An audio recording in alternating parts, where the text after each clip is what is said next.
Good evening and welcome to St. Lawrence University's online Laurentian lecture series. My name is Kim Hissong and I'm the Executive Director of the Office of Annual Giving and Laurentian Engagement here at St. Lawrence. We're very excited to offer this new lecture series as a way for alumni, parents, and friends to have the opportunity to experience today's classroom firsthand, albeit virtually. I'd like to cover just a few technical items before we get started. These tips are primarily designed to just make your webinar experience a more positive one. During the lecture, all participants will be muted to avoid noise interference. But at the end of the lecture, we will be inviting comments and questions. And at that time, you will be able to virtually raise your hand using the hand icon in the bar to the left of the navigation pane that you should be seeing at the top right of your screen. The icon is a small hand towards the bottom of that bar. You'll click it once to raise your hand, and when you're called on, you'll be unmuted and you'll have the opportunity to ask your question or make your comment. If we are unable to get to all of the questions this evening, we will be providing contact information for our lecturer, and you're invited to be in touch directly. Just a few tips about the webinar audio. If you happen to be using the audio through your computer, please know that you must have a built-in microphone or an external microphone in order to ask questions. Otherwise, you'll be able to hear us, but unfortunately, we won't be able to hear you. If you're using your telephone audio, if you have your phone on speaker during the webinar, that's okay. But in order for us to hear your question, you will likely need to take the speaker off during that time and simply use your handset. We recommend that during the presentation you minimize the navigation pane by using the orange arrow near the top to minimize the pane. And if you need to maximize the pane for any reason to ask a question, simply use the orange arrow to maximize it. So without further delay, I'm pleased to introduce our lecturer for the evening, Dr. John Collins, Professor and Chair of the Global Studies Department here at St. Lawrence. Dr. Collins earned his bachelor's degree in religious studies from Wesleyan University and both his master's and PhD in comparative studies and discourse and society from the University of Minnesota. Dr. Collins' courses here at St. Lawrence focus on topics such as globalization, nationalism, colonialism, violence, memory, political activism, and media criticism.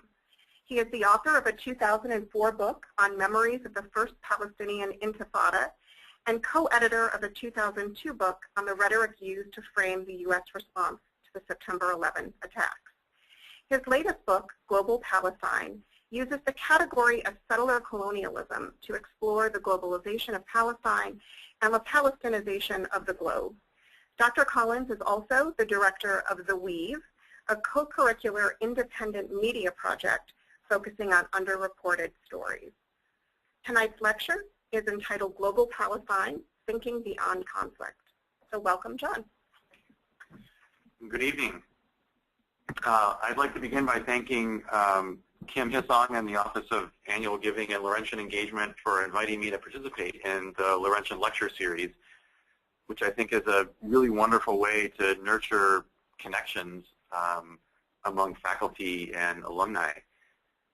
One of the things that I stress to my students is the importance of public intellectual work, making the commitment to share the results of one's research and writing with broader audiences beyond the academy. And this commitment to public intellectual work has been a central part of my own career for a long time. And so it's a real honor to have this opportunity to engage with a Laurentian audience in particular.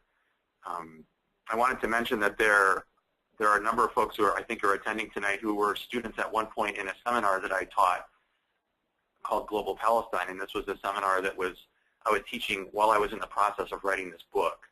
And among other things, they got to see early drafts and even review letters from anonymous reviewers that I received in response to the book proposal and things like that. They got a window onto the whole process. And so hello to them, and especially to the other Global Studies alumni who are with us tonight. Thank you so much to all of you for taking some time out of your week to attend this webinar. And on the slide that you're looking at now, the title slide for the talk has my contact information on it. and you're more than welcome to be in touch with me after the lecture. So this evening in my lecture, I'm excited to share with you some of the results of the research that culminated in the publication of my most recent book, Global Palestine. The book was published initially in London and New York in London by Hearst Publishers as part of their Crises in World Politics series, and in New York by Columbia University Press. And then it was subsequently picked up by Oxford University Press. And when you compare this book with some of my earlier work, this one is definitely more abstract and more theoretical. It tries to connect Palestine with a series of very broad global processes that are shaping all of our lives. And of course, global processes is sort of at the center, the idea of global processes is at the center of what we do in global studies. As I'm sure most of you know, however, virtually any discussion related to Israel-Palestine, however theoretical it might be, is guaranteed to stir strong emotions. And I think it's important to acknowledge this and to keep ourselves open to the perspectives of others. And it's important to remember that universities are spaces for the free exchange of ideas, including ideas that may be unpopular or go against conventional wisdom. I hope that in sharing some of my own ideas with you today, I'll be able to spark some productive discussion about Israel-Palestine and about broader questions of social justice and social transformation, not only during the question period following the lecture, but also beyond it. I also want to emphasize that in the lecture, I'll be summarizing lots of ideas that are covered in greater detail in the book, which is where you'll also find more references to the work that influenced me and that I've drawn on in my research. So the lecture is broken into 5 parts. First, I'll be discussing the concept of angles of vision and using it to illustrate not only where I'm coming from, but also how anyone's angle of vision affects how one sees the world and how one even categorizes the world. Second, I'll offer a brief overview of the core arguments covered and presented in the Global Palestine book. Third, I'll offer a distinction between 2 ways of thinking about the ongoing political violence and struggle in Israel-Palestine. One model based on the idea of a binary conflict, and the other based on the idea of settler colonialism. Fourth, I'll explore in a little bit more detail how and why the model of settler colonialism is, for me as a researcher, the more convincing model in relationship to Israel-Palestine in terms of its explanatory value. And finally, I'll offer some thoughts on what this model suggests about the future, particularly the possibilities for a truly democratic exit from the destructive patterns that we continue to see in Israel-Palestine. So I'd like to begin by saying a few words about my own identity as a scholar and my approach to the study of global politics.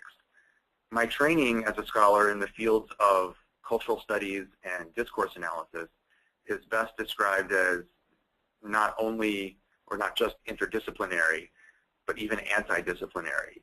And what I mean by that is that I believe very strongly in a sort of relentlessly critical approach to understanding and analyzing how knowledge is produced, how it's divided up in the academy, and how these processes of knowledge production shape and limit our ability to understand the world. I also believe that research should be driven by good questions and good ethical commitments. My own work is animated by a strong social justice orientation that seeks to do at least 2 things simultaneously. First, it seeks to shine critical light on the complex processes that have combined to produce the social reality we see around us today. And second, it seeks to provoke critical and creative reflection about how this understanding might enable us to join with others in a spirit of hope and solidarity in order to transform that reality. So on the next slide, you'll see a quotation from the German Jewish philosopher Walter Benjamin, sort of one of my intellectual heroes. And this is a quotation that I often use really in many of my classes as a guide to encapsulate the approach that I've just described. Benjamin's observation here, which was made in a text that he wrote shortly before his tragic death in 1940, is important because it helps remind us that one's understanding of the world is a product not only of one's social location, but also of the angle of vision that one chooses to adopt.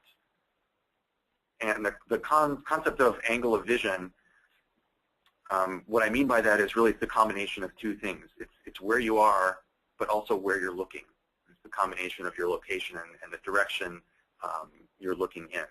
And if I'm interpreting Benjamin correctly in this quotation, I think he's saying that adopting a different angle of vision, especially one that might go against the grain of dominant paradigms, requires hard work. It's not something that comes naturally to us. One has to work particularly hard to look at the world, in his example, from the perspective of the oppressed, and to look at history that way. Now, the most dominant angle of vision in the study of global politics is the one that implicitly or explicitly adopts the point of view of elites and the structures that are created by elites.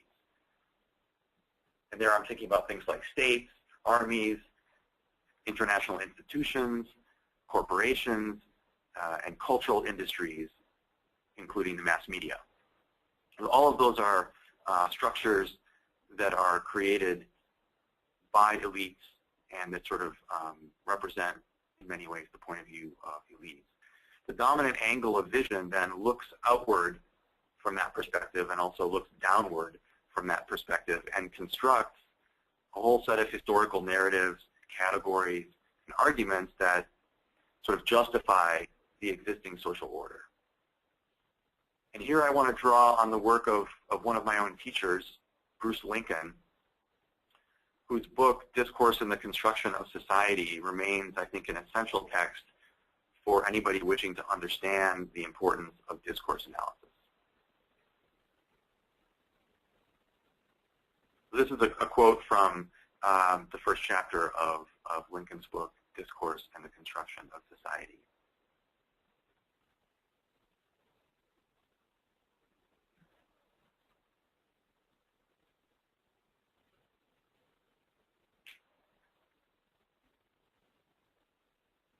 Now, in this quotation, Lincoln asks us to recognize the fundamental role of discourse in helping to reproduce hierarchical social structures. Now, in the case of globalization, the dominant angle of vision generates discourses that present the story of globalization in a particular way. They present the story of globalization as a story of how the intentional actions of elite actors come to filter down into the lives of everybody else. That's sort of how the dominant angle of vision presents globalization to us. However, the vast majority of the world's population shares neither the social location of the globalized elite nor the angle of vision of the globalized elite. So another quote from Lincoln here from the same section of the book. And I'll just give you a moment to look at that.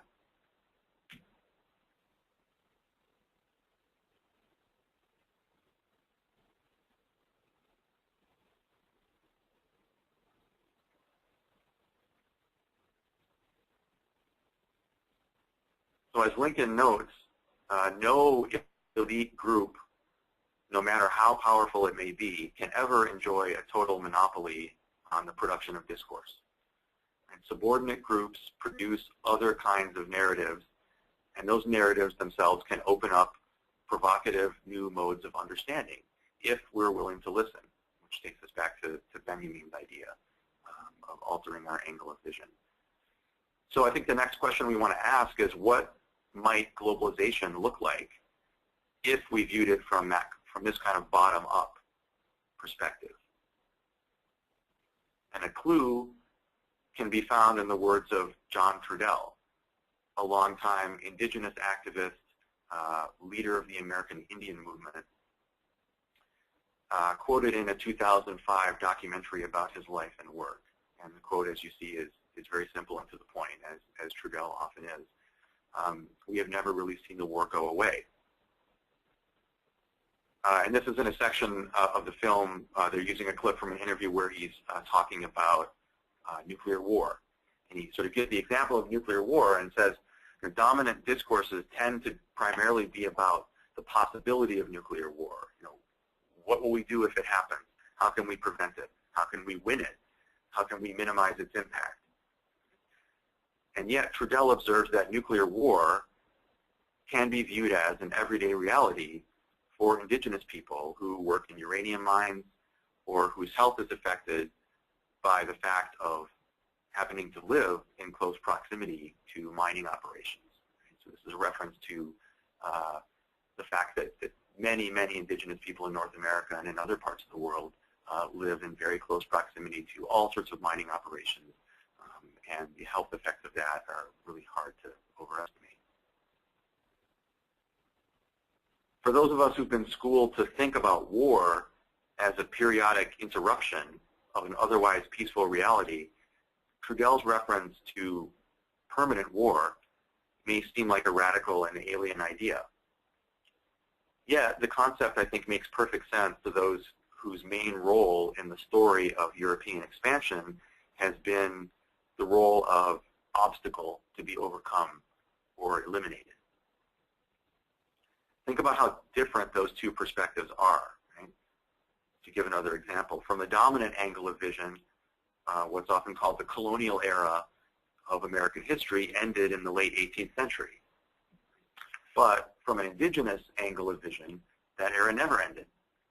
The territory remains actively colonized, and the social relations that stitch that territory together are and remain colonial relations.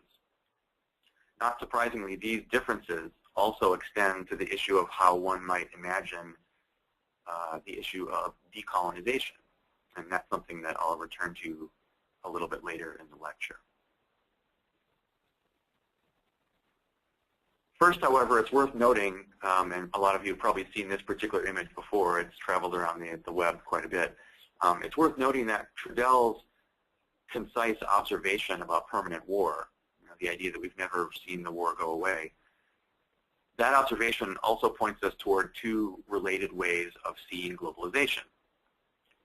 First, we can think about globalization itself as a 500-year process of global colonization, marked by imperial expansion, territorial acquisition, state building, and sustained ecological assault.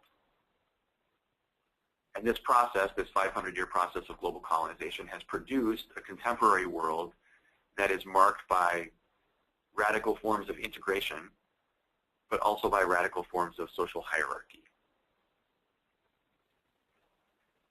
Now, the second way of seeing globalization that's hinted at here, and perhaps in a more abstract kind of way, is to think of globalization as a process of extending the logic of permanent war across the globe to the point where war itself sort of begins to disappear into the fabric of society itself.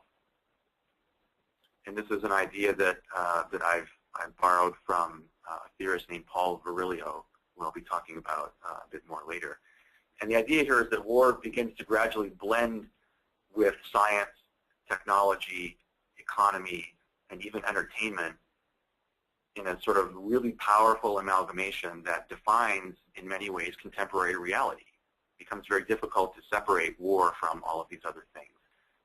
And you can argue, as many have argued, that that war is the basis of our contemporary reality in many ways. So both of these interpretations, globalization as global colonization and globalization as extending the logic of permanent war, both of these differ sharply from the dominant view on globalization, which emphasizes very Eurocentric notions of progress and development. Development that's fueled by the search for economic growth, spread of democracy, and so forth.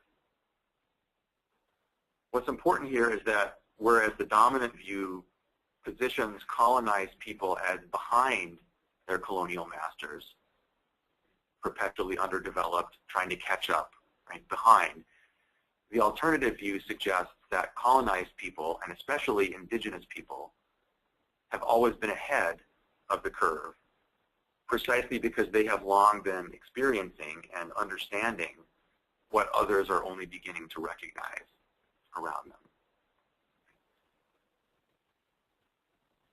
So what this means is that we can view colonized spaces, meaning the geographical and cultural spaces where colonial projects are carried out and negotiated and resisted. We can view those spaces as laboratories of the future. And it's this idea that provided the inspiration for the project I've been working on for the last several years, the project that produced the Global Palestine book. And what you're looking at in this next slide is actually two different cover images. The one on the right is the actual book cover chosen by the publisher. And it uses a very powerful image from a Palestinian photographer named Rula Halawani. And the one on the left is the cover that I would have preferred. And of course, these things get negotiated between author and publisher, and you win some and you lose some.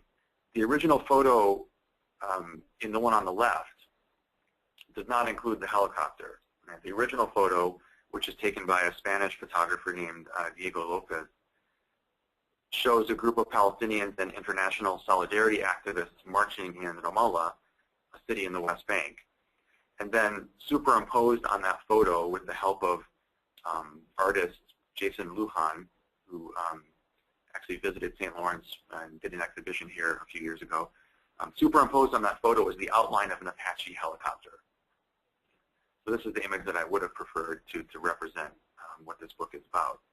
Now, the fact that an American military helicopter would be named after one indigenous group in North America and then sold to be used by the Israeli military against Palestinians, that points us toward the particular angle of vision that's employed in my book.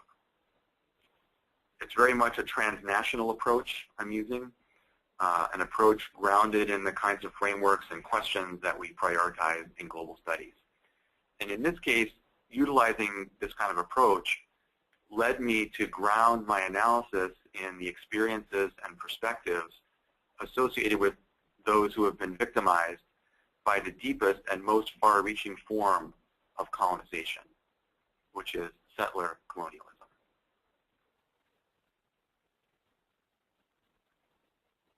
So using this angle of vision, I advanced two kind of interwoven arguments that combine to give the book its title. First, I argue that Palestine can be viewed both as a microcosm of a larger global system and also as a kind of an important node in that global system or in a series of global networks. And this system is marked by the long-term impact of colonization and permanent war that I referred to earlier. It's also marked by a number of other things that are highlighted in the book. The first of those is securitization. Now, this is a term that's used a fair bit now in political science and international relations. I'm using it in a slightly different way than it's typically used there. This is really a fancy way of saying that politics and social life are increasingly organized around the concept of security. Right? Security of our bodies, security of homes, security of communities, security of nations, security of our identities, our data, and so forth. So through this process of securitization, which stretches way beyond the realm of what's typically thought of as national security, right? Through that system, we come to see the world through security-colored glasses. Right? We all become kind of 24/7 security monitors and security agents. The second element here is acceleration. And this just refers to the speeding up of social life thanks to emerging technologies of communication and transport. And these technologies help produce, I believe, various forms of confinement, physical confinement, but also kind of existential confinement. They make the world both faster and smaller. The next element is pure war. This is a concept also borrowed from Virilio, the title of one of his books. And this includes not only the exercise of war in the traditional sense, which continues to take place, but also, and even more importantly, what he calls the endless preparation for war via the militarization of science, militarization of technology, the militarization of the economy, all the stuff that I referred to earlier when I was talking about that amalgamation of science, technology, economy, entertainment, and so forth. So that's what he calls pure war. And then finally, the last element is what I'm calling here resistance. And here I'm referring to the creation of global networks of different sorts that seek to oppose the effects of all of these processes. And those networks in many cases are very locally based, but they're also often transnational. And so we're seeing different forms of resistance emerge in response to the rest of these dynamics. All of these things, the colonization, the securitization, the acceleration, the pure war, the resistance, all of these things have been shaping realities on the ground for Palestinians in fundamental ways. They help us understand, I think, very profoundly what Palestinians have been experiencing for some time now. So that's sort of the first overarching argument in the book. The second one is that Palestine can also be viewed as a prophetic laboratory for many of these global processes. Palestine has been ahead of its time. Specifically, Palestine has been sort of a proving ground, a testing ground for technologies and strategies of colonization and state violence.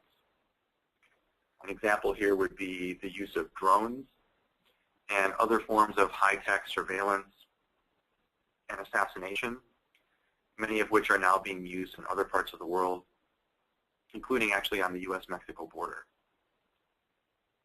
Palestine has also been a proving ground for emerging forms of resistance and terrorism.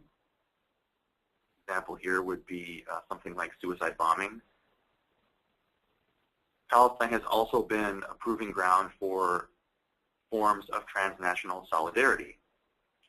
An example here would be something like the Gaza flotilla, which was an attempt by international solidarity activists to break the Israeli blockade of Gaza. Quite a creative strategy in many ways. So when you combine these two arguments that I've just outlined, what you get is the globalization of Palestine and the Palestinization of the globe. You get global Palestine. Okay, with all of this in mind then, here's the central claim that I would like to advance tonight. So what I'm arguing that what is happening today in Israel-Palestine and what has been happening for the past century or so is not a conflict. So my job for the remainder of the lecture is to try to convince you to ignore all of those voices out there talking about the, quote, Israeli-Palestinian conflict, and to look at the entire issue in a new way, using the angle of vision that I discussed earlier. So for the remainder of this section, I'm going to talk about the discourse of conflict as it is typically used with reference to Israel-Palestine. And I'll offer an argument for why this discourse is both inaccurate and elitist.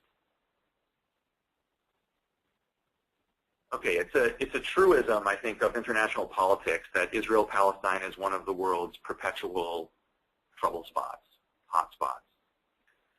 So, and over the years, the phrase Israeli-Palestinian conflict has emerged to serve as a kind of shorthand device for designating how we should characterize that situation in public discourse. That term emerged at some point, and it gradually sort of crystallized and cemented, and now it's the default way of referring to the situation there. Most journalists, most scholars, most government officials, and other observers who speak and write about Israel-Palestine tend to use this phrase almost automatically, suggesting that it's become sort of hegemonic or taken for granted.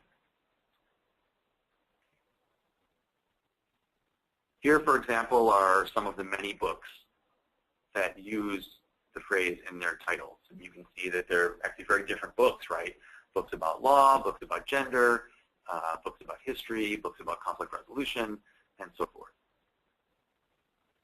And then on the next slide, you'll see a screen capture of a website that uses that dominant frame as well. And there are many other examples that I could have used here.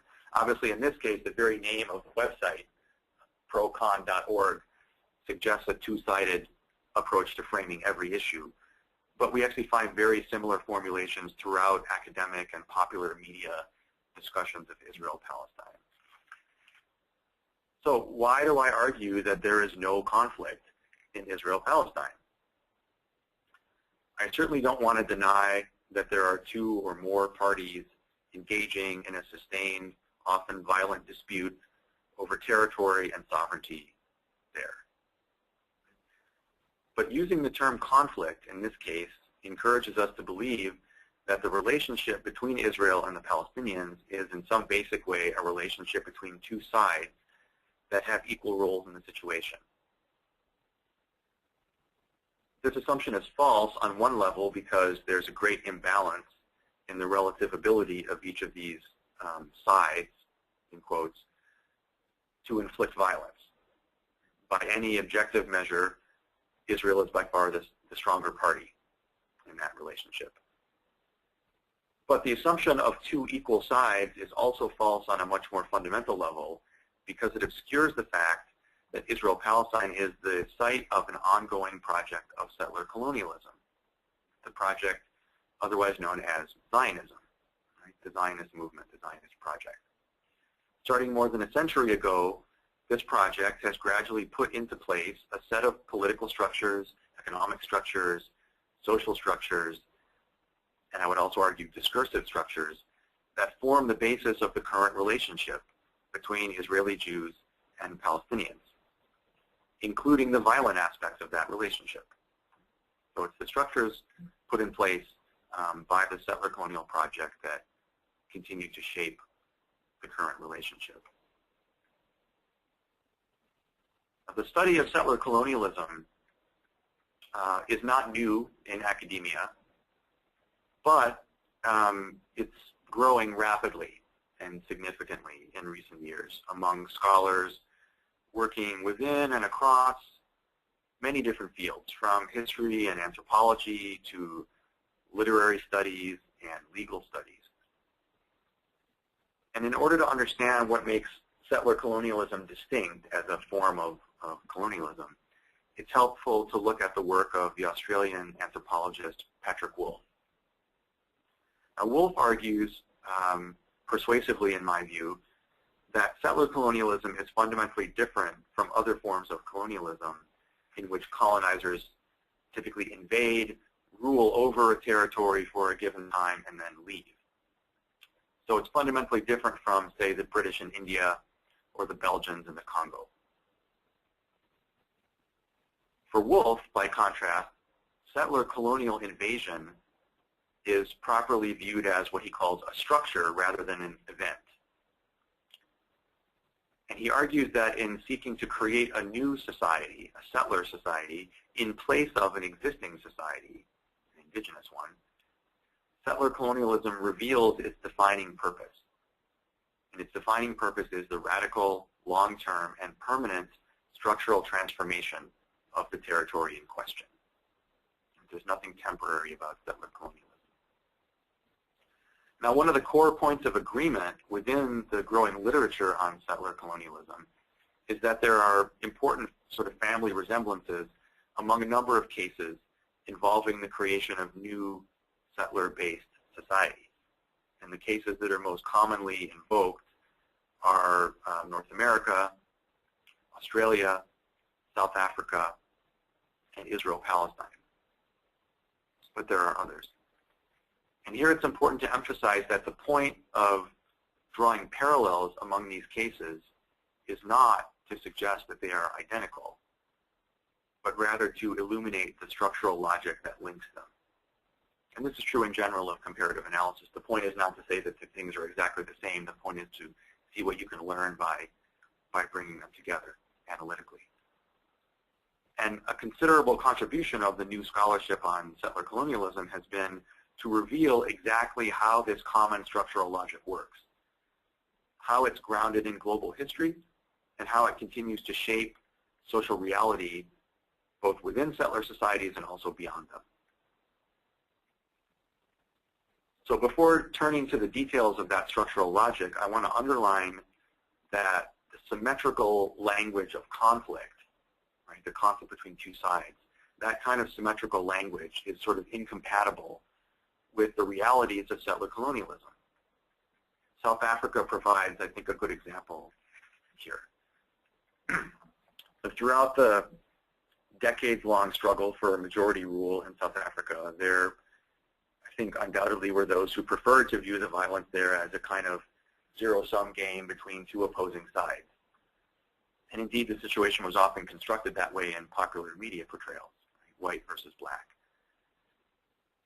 But from a settler colonial perspective, it's clear that all of the political violence in South Africa, no matter who was committing it, was a direct function of the structures that were put into place quite openly by the white government there. And these structures positioned all South Africans in a complex set of social relationships that were organized according to a logic of hierarchy, right? A strict, racialized hierarchy. What was happening there was not a conflict. What was happening was apartheid. Now, South Africa's black population did not enter willingly into a violent relationship with the white settlers. They did so because the territory they inhabited was being colonized, and they needed to defend themselves against the political project that was increasingly bent on subjugating them, displacing them, and killing them in some cases. I think by any reasonable calculation, the settlers bear the bulk of the moral responsibility for initiating that system of structural violence. Equally important, we know that these structures have outlived the era of formal apartheid, which officially ended in 1994. But despite the country's undeniably important and inspiring transition to democracy, there's nothing temporary about settler colonialism in South Africa. Again, as Wolf argues, settler colonialism is not an event, it's not even a historical era, it's a structure. We see a very similar dynamic at work in the United States and Australia, two locations where white settler populations carried out a sort of genocidal process of territorial conquest, provoking understandable resistance from those who were being removed from their land and their homes, stripped of key aspects of their culture, and killed in large numbers. The violent structures put in place by settler colonialism in these New World territories continue to shape social reality today. All one has to do, I think, is just take a brief look at basic socioeconomic indicators for native and non-native populations to see the continuing impact of those structures. And I think to refer to this dynamic, historically or currently, as a conflict would not only be inaccurate, it would also be an insult to the indigenous people who, along with millions of enslaved Africans brought to North America against their will, were the primary victims of settler colonialism in these two territories. So now let's return to Israel-Palestine. While most of us have been schooled to think of Israel-Palestine as an exceptional situation, one that can't be compared to anything I believe that placing it in the comparative framework of settler colonialism is an approach that is validated by the historical evidence. How did the Palestinians become involved in this quote-unquote conflict with Zionism and later the State of Israel? And the answer, quite simply, is that they became involved because they were already living on the land when the settlers arrived. Consequently, any discussion of Israel-Palestine that doesn't acknowledge the settler colonial nature of the situation is likely to lead to a fundamental misunderstanding of what has already happened, what is happening now, and what needs to happen in order to create a more just future for everyone who lives there. And so here we come back to the dominant discourse, the discourse of what is typically called the Israeli-Palestinian conflict. It seems that one of the primary functions of this discourse is precisely to render colonization invisible. We use the discourse of conflict, we're not thinking about colonization. And indeed, despite the growing number of scholars employing the concept of settler colonialism, the concept itself remains virtually absent from mainstream media discussions of Israel-Palestine. You simply will almost never find a reference to settler colonialism in that public discourse. Sort of like a magician who distracts his audience by focusing attention on his left hand while the right hand does the important work, the discourse of conflict in Israel-Palestine keeps us occupied in the hope of keeping the structural truth of colonization hidden. All right, now moving to the next section of the lecture, which is about the structural logic of settler colonialism. Here I'd like to identify and briefly discuss the set of structures, political, spatial, cultural, and discursive, and the structures that constitute key elements of settler colonialism's structural logic. And I'll be discussing 5 of them in particular. The first is the logic of elimination. This is Patrick Wolf's phrase. And here I think it's useful to consider the words of an Israeli historian, Benny Morris, who, a quite influential historian who initially played a key role in uncovering some of the buried truths surrounding the creation of the State of Israel, and who later became quite outspoken in justifying the dispossession of the Palestinians through a rhetoric of necessity. Here you see a quote from Morris in which he describes sort of what happened when the State of Israel was created and why he believed that it was necessary for that to happen.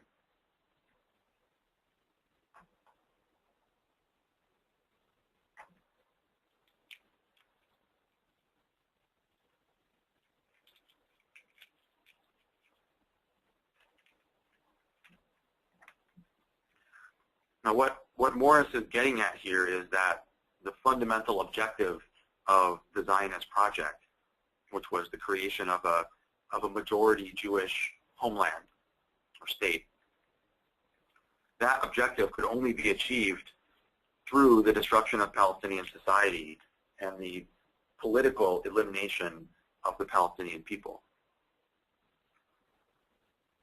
More generally, I think the logic of elimination in settler colonialism manifests itself in a number of ways. It manifests itself in things like expulsion and forced migration.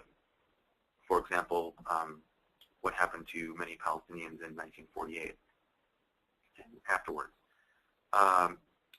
It results in different kinds of confinement, like confinement of indigenous people in things like reservations or Bantu stands in South Africa or the Gaza Strip, refugee camps.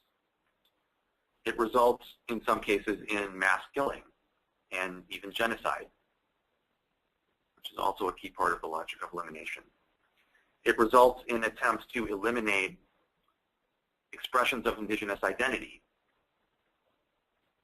It results in attempts to eliminate expressions of indigenous sovereignty as well. And that may be, in fact, the most important thing, is the elimination of the very idea of indigenous sovereignty.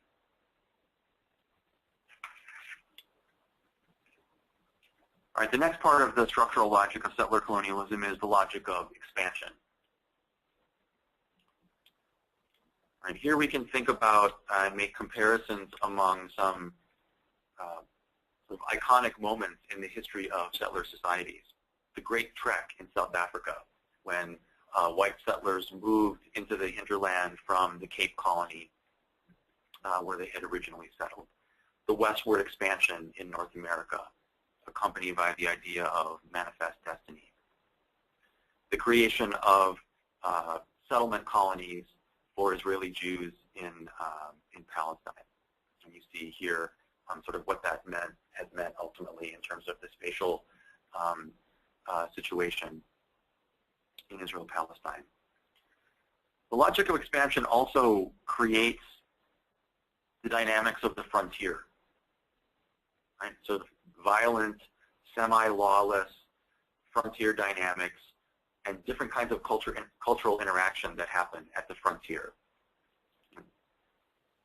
Things like heroic vanguards, paramilitary vanguards, settlers who operate at the border, extending the frontier, operating in kind of legal gray zones. If you think about the way that the frontier sheriff is portrayed in American history, particularly in film, right? The sheriff who is there to uphold the law, but in many cases is the law, right? So it's a very legal gray area. That's all part of the logic of expansion, the movement of the frontier, and then the continued conflict or an interaction with those who suddenly find themselves on the immediate other side of the new frontier. The third part of the structural logic is the logic of exceptionalism. All settler projects, I think, in one way or another, view themselves as exceptional, having a particular mission in the world, being unique in some way. And if you look at these images that I've gathered here, these are all photos that I took myself. If you're not familiar with the location where these were taken, I think it would not be unusual for you to think that these are artifacts of the westward expansion in North America. Right? You have covered wagons. You have a woman with wearing a bonnet of some sort, kind of idealized representation of the frontier woman. You have an image of some sort of negotiation or interaction or agreement between indigenous people, but also a representation with indigenous people and settlers, but also some representation of violence there. These images are actually taken in South Africa. These are from a place called the Voortrekker Monument near Pretoria in South Africa. This is one of the most famous, iconic places for Afrikaners. And it could very well be mistaken for something that you might see in North America. If you're familiar with the frontier thesis, famous thesis in the field of American history, that's part of this logic of exceptionalism. The idea of a chosen people fits in here as well. Social Darwinism, I think, is a concept that is connected closely with the logic of exceptionalism. And finally, I think in more contemporary terms maybe, we can think about the ways in which settler states tend to operate according to a logic of the rules don't quite apply to us. Right? We have rules for other countries, but they don't necessarily apply to our behavior. So you can think about things like the International Criminal Court and who has chosen to be involved in that and not. Right, the fourth piece of the structural logic of settler colonialism is the logic of racialization.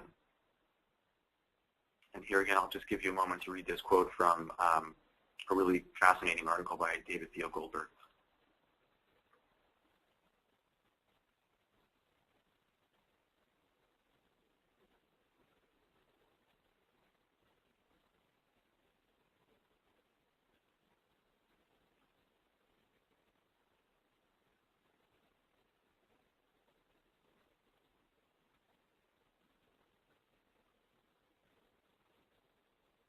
what Goldberg is getting at here, I think, is the notion that there is a racializing component to the Zionist project and the relations between the State of Israel and Palestinians.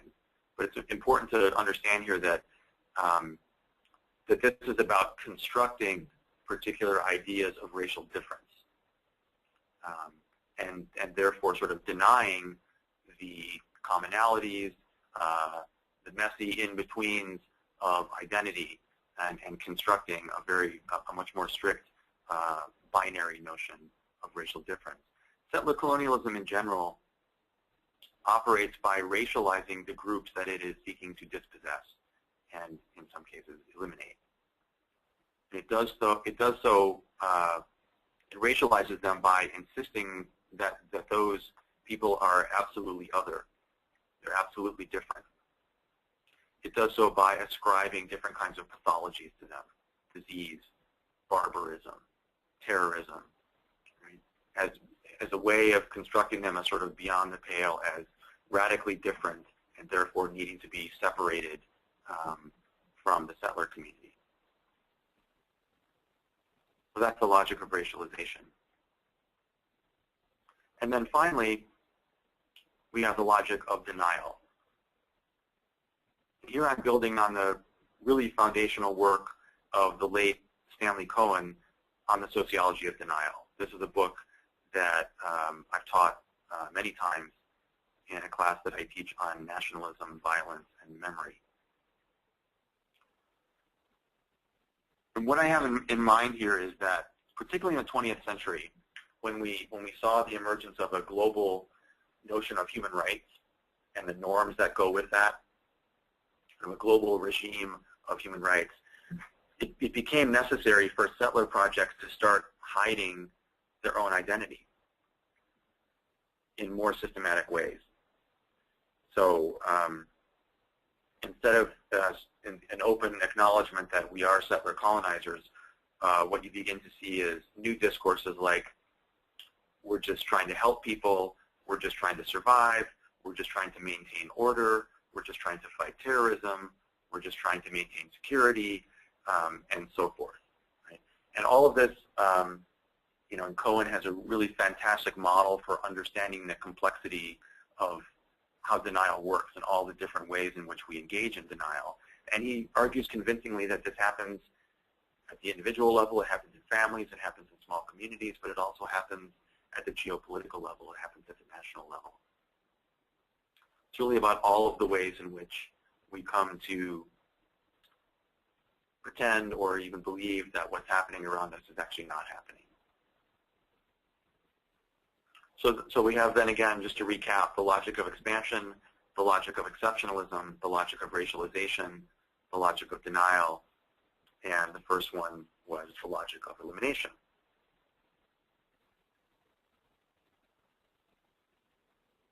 All right, now, no lecture on Israel-Palestine would be complete without a discussion of the future.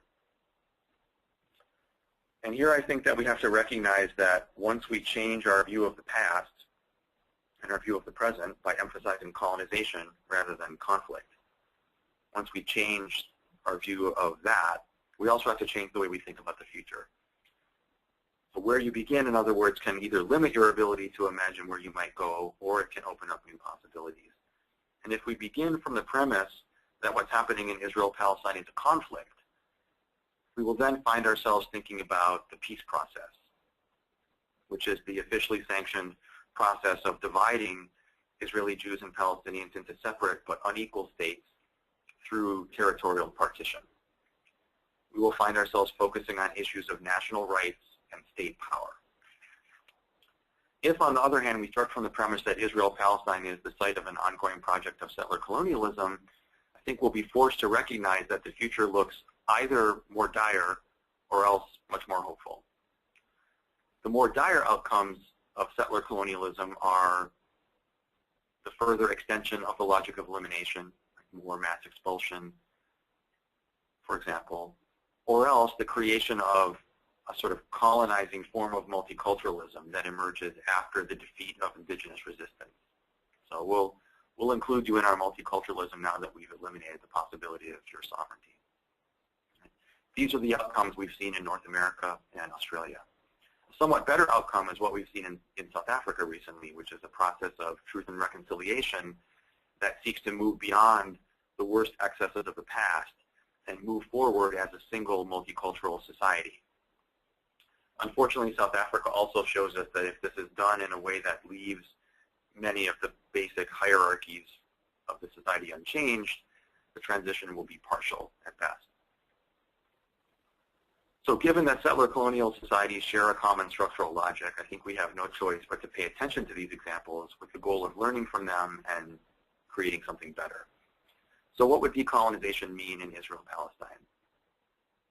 One possible response is that decolonization is really just a code word for replacing the sovereignty of Group X, in this case Israeli Jews, with the sovereignty of Group Y, in this case Palestinians. But this response and all the fears that are associated with it assumes a different form of colonization than the one that actually exists in Israel-Palestine. Right? What exists in Israel-Palestine is a multicultural society created by an ongoing settler project. Decolonization would mean seeking to transform that society into one that is integrated and equal rather than separate and unequal. In other words, I want to suggest that the most appropriate vision of decolonization in Israel-Palestine would be one based on values such as democracy, human and civil rights, and coexistence, rather than based on political structures such as particular types of states. I mean, ideally, the political structure should be an expression of the values, right? And so it would prioritize the creation of a form of multiculturalism that is truly democratic rather than colonizing. To summarize, it would mean decolonizing not only territory, but also relationships, mindsets, and identities. And there are many scholars and activists who are currently working on the question of how to create this kind of decolonization. And one thing that's clear from reading and observing their work is that there can be no decolonization without solidarity. And the photo you see here is a photo of a prominent Israeli Jewish activist being welcomed by a Palestinian woman in Gaza after arriving as part of the Free Gaza flotilla that peacefully broke the Israeli blockade of Gaza in 2009. And the photo reminds us that there are many Israeli and American Jews who've committed themselves to reaching across the artificial boundaries constructed by settler colonialism in order to stand in solidarity with their Palestinian brothers and sisters. I could say much more about solidarity, but I'm going to leave that for now and perhaps could cover that a bit more in the question and answer period. But the last thing I want to say is that Palestine is kind of an interesting case for examining the politics of solidarity and the possibilities of solidarity because it embodies a tension between sort of narrower solidarities like nationality and religious based solidarities and the kinds of transnational solidarities that are required for the pursuit of global justice. And in a sense, of course, the politics of Israel-Palestine, which are very fraught and controversial, mean that all solidarities with the Palestinian people are dangerous by definition, especially in places like the United States or Australia. The settler colonial projects in these countries have put in place entire structures that privilege certain notions of self and other, certain categories of nation and ethnicity and so forth. And those who dare to question these structures are often subjected to ridicule, professional harassment, imprisonment, and even state violence. But in the process, I think, in engaging in that kind of solidarity work, they show us how to think beyond conflict by insisting on the necessity of imagining a different kind of future. I'm going to stop there. Thank you very much for your attention, and I very much look forward to your questions and your comments and the discussion that we'll have in the time that we have left. Thank you, John. So just a reminder in terms of how you can ask a question, if you look in the right-hand corner of your screen, you should see the navigation pane. If you'd like to ask a question or make a comment at this time, use the orange arrow to maximize the navigation panel. And at the bottom of that sidebar, you should see a hand. If you have a question, please click on that hand, which means that you're sort of virtually raising your hand. We'll see that hand pop up next to your name here on our screen and give you an opportunity to ask Dr. Collins a question. So the first person I see with a question is Dorothy Beasley. Dorothy, would you like to go ahead and comment or ask your question? Dorothy, go ahead. Hello? Yes, hello. Oh, you hear me? I'm not sure. Maybe I might be on Dorothy's name, but I'm not Dorothy. Okay, great. Go ahead. I'm Elon. I just want to comment. I mean, there's a lot to comment on, and I guess I only have a certain amount of time. But I want to speak to I mean, I found a lot of errors in the presentation, and one of them I would find was we have the map, which I guess was an essential part of the point that there's this colonialist this colonialist plan, but I mean, not even recently, but the map is a few years old, and it's a map from the internet. It wasn't an official map. And even The Economist 3 years ago came out with an article explaining that this map is false. It was a fabricated map, and how do we know it's fabricated? If we were to go back to the map on the slide, you would see that the land is divided by Jewish land and Palestinian land. But in 1946, the first year of the land, the United Nations didn't differentiate between Jewish land and Palestinian land. Everybody was a Palestinian. There were Jewish Palestinians, there were Arab Palestinians. And the map distorts and it creates this image that these colonialists came from abroad and all of a sudden took over all of this land owned by another people. But one, is not true, because we could see in the map that half of the map that we see is the Negev Desert, which up until today is not even owned by anybody. It's pretty much barren land. So you create this image for people that were never actually in this territory of a land that was owned by another people and then taken over by another people. So there's a few errors. One, the map doesn't exist. The actual United Nations map is divided, and it shows the Jews own a certain percentage of land, the Arabs own another percentage of land, and each of those are classified as Palestinians in general. So any map that is specified, differentiated between Jewish and Palestinian, has been fabricated, at least in the last 20 or 30 years. And then it creates this image that the land somehow was taken away from one and given to another. But all of Israel is not Jewish land, because there's 1 million Arabs living within Israel. Yet the map that you have here shows, gives the impression that all of the green somehow was taken away from one people and given to another. And this was pretty much the premise of the whole argument, that there was these colonialist people that came and took away other people's land. And the map is obviously an essential part of it. There's other issues, but I don't want to take away everybody's time. But I would just like to point that out. You can find the article on The Economist. It's called, the article titled Israel and Palestine. This map is not the territory. It's The Economist from May 14th, 2010.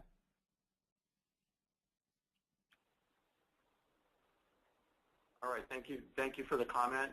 I think this is really an example, I guess, of the ways in which I think different angles of vision generate different ways of understanding the situation. I don't think the settler colonial framework that I outlined in the talk claims that the shift in who's occupying how much land happened all of a sudden. In fact, it's a very gradual process. And I know that there have been many disputes, and there continue to be many disputes about exactly how those shifts should be represented statistically and visually and in narrative. Those debates are, in fact, part of the ongoing political struggle over Israel-Palestine. What I think the settler colonial framework does reveal for us, which I think is, I would argue, is indisputable, is that there has been a radical transformation of that territory over the past 100 years. There's been a serious displacement of large numbers of Palestinians. I think that's well recognized by everyone. The amount of territory actually controlled by Palestinians has shrunk significantly. We've had the creation of refugee camps and so forth. So, I understand that there are other ways of looking at this besides the settler colonial framework, but based on the research that I've done, I'm quite convinced by the settler colonial paradigm. Are there others with comments or questions? Again, use your hand icon to raise your hand, and we'll take a moment to call on you and hear your comment or answer your question.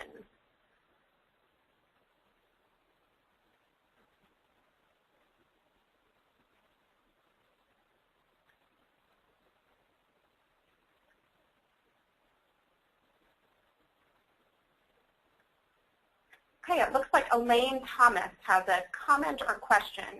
Elaine, go ahead and my ask question. Your question. Okay, hello. Hello. If this is a colonial settler paradigm that you're operating under, what then would be the appropriate, or maybe you can't speak to this, but a suggested political response, given how heavily invested the United States is in the region? It would seem that if we're no longer regarding it as a conflict, we can't address it with kind of negotiations that we have attempted to address it by over the past decades. Right.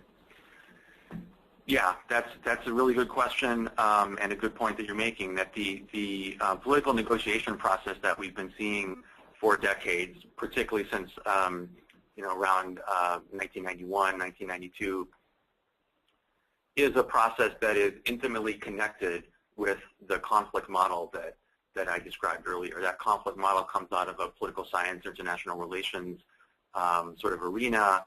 And so it's not surprising that the state policy would also sort of adopt that kind of framework. I think the role of the United States in Israel-Palestine has been quite problematic for a long time, in the sense that the U.S. itself is a settler society, has been, as you say, a strong supporter of Israel. So whether the U.S., even if we believe it is a conflict and should be treated as such, whether the U.S. could play a role as an impartial broker, I think is questionable. Having said that, I think the implication of what I'm saying in terms of responses from the international community, and I'm not as much a specialist in that, but I think the implication would be trying to shift the public discourse about Israel-Palestine in a way that foregrounds a particular set of values and having to do with equality and coexistence and democracy for all who live in that territory. And one of the advantages of that is that, if you insist that there have to be two states, then the fact that the populations are very mixed and intermingled now becomes a problem, and you have to start thinking potentially about moving people and so forth. Whereas the vision that I'm kind of playing around with here is a vision that would I think essentially say everyone who lives there has the right to live there where they are, and not be asked to move. But they also have the right to be treated equally and to have equal political rights in that territory. And so shifting the discourse in that way, I think, would inevitably suggest other kinds of political approaches. Great. It looks like we have another question or a comment from Melissa Stacy. Melissa, go ahead. Yes, hello? Hi, Melissa. Go ahead and ask your question or make your comment. Yeah, it's been my impression that Israel's internal politics has shifted more to the right, and especially in the last decade. And I'm just wondering, if there's an impression that there's some shame going on, that maybe more people have recognized that it is settler colonialism that's going on, and that there's more of a fear of, we just need to finish this before impressions shift and we lose momentum. If there's anything like that going on, perhaps, just because I just feel more pessimistic lately looking at what's been going on with Israel's headlines. Mhm. Yeah. Well, I do have a little bit to say about that, although I'm not a specialist in Israeli politics. My colleague in the government department here, Dr. Rani Olesker, would probably have a much more kind of informed position on what's been happening with Israeli politics. But I would say that there are definitely those in Israel who have always been more open about acknowledging the settler colonial nature of the situation, been more open about acknowledging the sort of their desire for expansion and the displacement of the Palestinian population. At the extreme of the Israeli political spectrum, you have always had people who've openly called for expelling more Palestinians and so forth. However, and I don't want to minimize that, but it's also true, though, that some of the people who are typically viewed as the most right-wing or the most conservative in Israel, who are some of the settlers in the West Bank, they're also the people who are actually at the frontier, right? They have a different kind of relationship with Palestinians, and sometimes it's a violent relationship, but the settlers in the West Bank are, many of them are determined not to be removed if there's a two-state solution, and they would prefer to stay there, and some of them have even said they would prefer to stay there even if it means living in a state that's not majority Jewish anymore, because they feel very attached to the particular places where they live in the West Bank because of the historical significance of those places. So I guess my overarching message here is taking seriously the settler colonial idea actually can open up some interesting possibilities if we're willing to let go of this idea that somehow it's all just one side, monolithic, facing off against the other side, monolithic. Okay, I'm just looking down through the list of attendees to see if anyone else has questions or comments. In addition, I'm going to go ahead and let folks type in their questions as well. I know that sometimes we do have people who have technical difficulties being able to get their audio to cooperate with them. So if you have a question and you haven't been able to actually raise your hand, please go ahead and type in your question. So we'll take a look there as well. It does look like there is another question or comment. Mark Stevens has a comment or question. Go ahead, Mark. Good evening. I have a couple of comments to make about the presentation. The first is I think it's based upon certain false assumptions. And the assumption is colonialism and linking the settlers to colonialism and trying to dismiss the term conflict. First of all, conflict goes to certain rights as a legal question. Who does the land of Israel belong to? From a Jewish point of view, the land of Israel has been consistently belonging to the Jewish people for several thousands of years without interruption. The fact that there's another population on that land does not cause the Jewish people to say, well, we're separated or disconnected. That's not true. Secondly, the premise is that if we can eliminate or approach this as settler colonialism, we can achieve peace in the region or peace between the two conflicting bodies. But that's not true either, because we have Hamas in Gaza, who is determined to eliminate and destroy the state of Israel and eliminate the Jewish population there. And there's also the question of Jerusalem, which goes to religious and cultural feelings as to who should be sovereign there.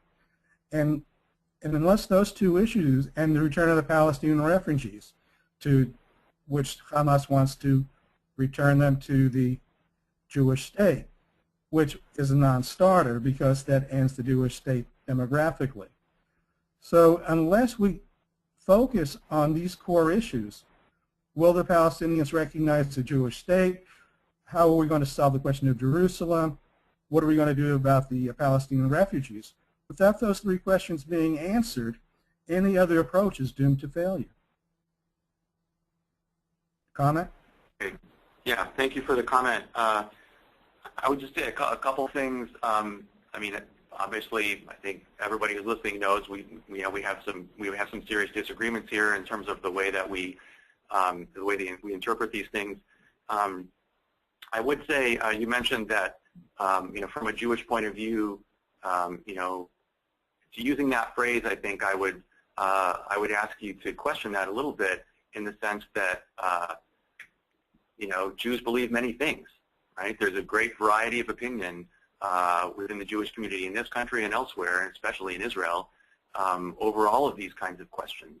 And so I don't think it's really possible for anybody to speak for all Jews, just as it's impossible for anyone to speak for all Palestinians. I think the issue of the recognition of the Jewish state and so forth, I think that takes us directly to really one of the core insights of the settler colonial paradigm, which is that the creation of what we would now refer to as a Jewish state really means a Jewish majority state. And the only way that could have been brought about, as Benny Morris and many others have recognized, was to remove sufficient number of the non-Jewish population of the area so as to make a Jewish majority possible. And then that majority has to be maintained either through removal or exclusion of significant numbers of non-Jews, or through their political exclusion and the denial of political rights to those people. And so and I recognize that the settler paradigm is a non-starter for you, but the settler paradigm at the core of it would sort of ratify this idea that is the purpose of the settler project, is to create a new society in place of an existing one, and that requires ongoing forms of exclusion and, in some cases, violence. And by the way, the violence that's committed by Palestinians, I would make the same point here as I did about South Africa, that settler colonial situations produce violence. They produce violent responses. And all of the violence, no matter who's committing it, is a function of the structures put in place by that project. That would be my point of view.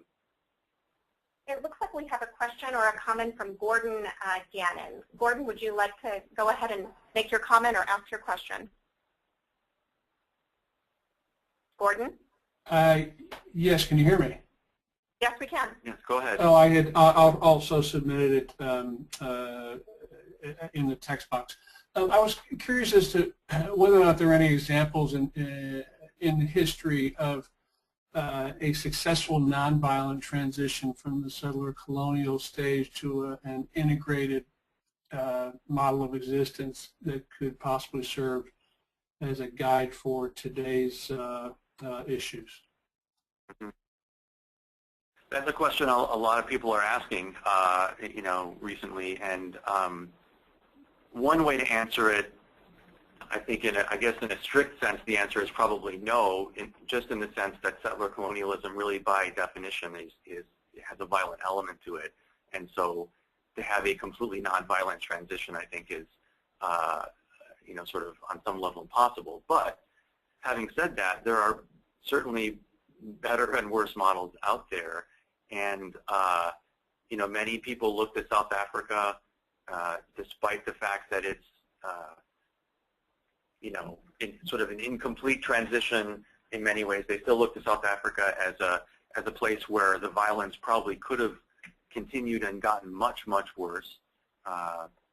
And that was short-circuited to some extent by a process that focused on getting as much of the truth out as possible about the past from many perspectives, getting a public record out there, building a kind of public narrative of transformation.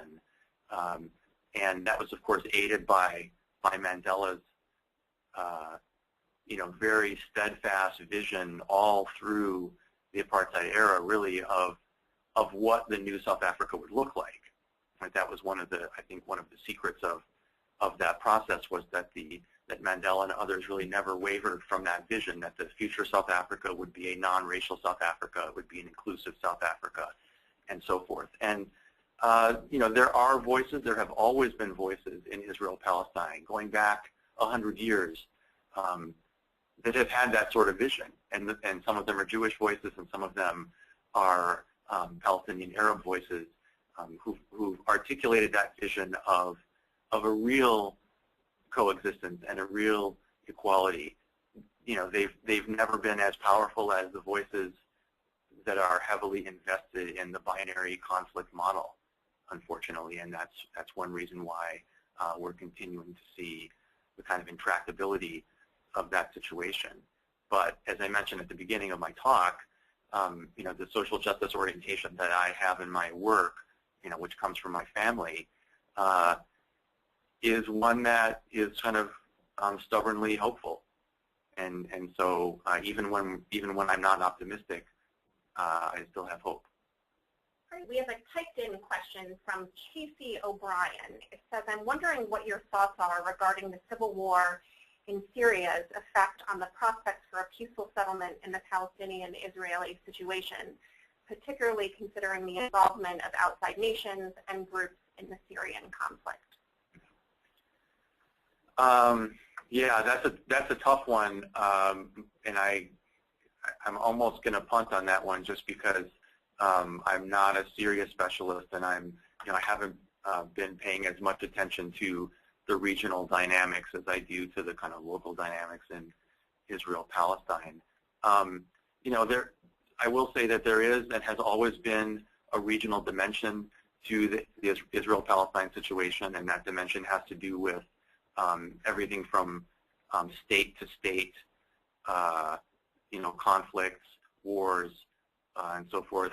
It has to do with the existence of Palestinian refugees throughout the region and tensions over that, and so forth. The issue of Iran right now, of course, and the questions about Iran as potentially as a nuclear power and its involvement in Syria. All of those things are relevant here. I don't think I sort of have the expertise at this moment to say much more about that. Unfortunately, I wish I did, but that's probably all I'm going to say right now. Sorry, Casey. Okay, it looks like we might be able to take maybe one more question or comment. We've got a comment or question from Thomas Coburn. Tom, go ahead. Hello, John and Kim. I've much enjoyed listening to this presentation. It makes me proud to have been part of St. Lawrence all those many years ago when we were starting a peace studies program. But I want to speak specifically to the topic of your presentation here. John, as you may recall, I got my introduction to global work as a math teacher in Lebanon in 1966-67. And it changed my life in the direction of social justice issues. And for me, the most important word I think you uttered this evening was the word hope. And for me, the excitement of a settler colonialist analysis is that after all of the false starts and the ambiguities and the stumbling that's there, there seems to be a glimmer of hope in this fresh way of thinking about things. And I close this comment with a remark that I heard actually from the Dalai Lama when he was speaking many years ago at Syracuse University. He gave a presentation along with a number of others, and at the end, one of the questions came to him was, Your Holiness, I hear from what you say that you are a person of hope, and can you tell me, please, what is the basis of hope? And he paused, and he looked off into space, and then he got that little twinkle in his eye, and he said, hope is the basis of hope. So thank you for offering a glimmer of hope in this challenging world. Thank you for the comment, Tom. It's good to hear your voice again. And I would agree with you that hope is actually an extremely important concept in this context. And this is where I part company with people who are convinced that it is absolutely impossible for the people who live in Israel, Palestine to get along and to live in relative harmony and so forth. I mean, the conflict paradigm that is the dominant paradigm really encourages, I think, a very pessimistic vision of humanity. It encourages us to believe that these identities, it actually creates these identities in many ways, and it encourages us to believe that those identities are eternal, that they're fixed, that they're absolutely opposed to one another. It promotes this notion of absolute otherness. It promotes fear. It promotes lack of trust. You know, promotes all of those things. And when it gets enshrined at the level of public policy and public discourse, then it becomes really, really hard to think outside of that box. But, you know, I'd probably just go back to Walter Benjamin here, who I quoted at the beginning. You know, I think he was a very hopeful person. And interestingly, he chose not to become a Zionist. And many of his, you know, friends did, and there were lively debates about that, of course, among European Jewry, you know, in the years leading up to the Holocaust. And Benjamin was very suspicious of nationalism because, in part, because it tended to put into place structures, elite structures, that made it easier to manipulate people and fix their identities and so forth. And you know, he insisted on a more hopeful vision of humanity, even a kind of messianic vision of humanity, and I've obviously been very, very influenced by that. So thank you again for your comment, Tom.